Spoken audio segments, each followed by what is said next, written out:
ফের এক হারিম করা ঘটনার সাক্ষী থাকলো কালিয়াচক।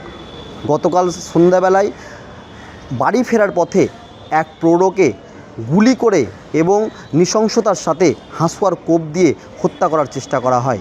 ঘটনাকে কেন্দ্র করে ব্যাপক চাঞ্চল্য ছড়িয়েছে গোটা এলাকায়। অভিযোগের তীর তৃণমূলের প্রাক্তন প্রধানের বিরুদ্ধে এবং পাশাপাশি তার দলবলও কিন্তু এই ঘটনার সঙ্গে জড়িত, তাও কিন্তু তদন্তে উঠে আসছে।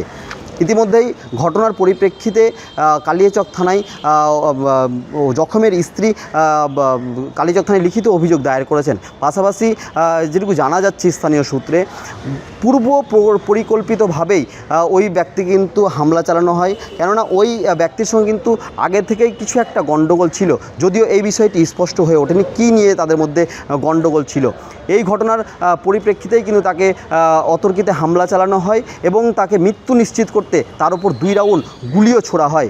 যদিও ইতিমধ্যেই ঘটনার পর থেকেই অভিযুক্তরা পলাতক বলেই জানা যাচ্ছে, যদিও পুলিশ তাদের বিরুদ্ধে তদন্ত শুরু করেছে এবং তাদের গ্রেপ্তার করার প্রক্রিয়া শুরু করেছে।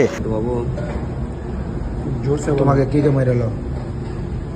এনামুল মোমিন, জেম মোমিন, ইসলামের বেটা সাহিদ, ছোট বেটাটার নাম কি বলছে তোমার ইসলামের দুটা ছেলে, আরিফরা 3 ভাই। ও আর জেমবোনা ছিল, জেমবোনা ওরা এসে তোমাকে মারলো, গুলি মারলো। গুলিও করেছে হসপিটালে। মালদা থেকে গৌতম অধিকারী রিপোর্ট, কলকাতা টিভি।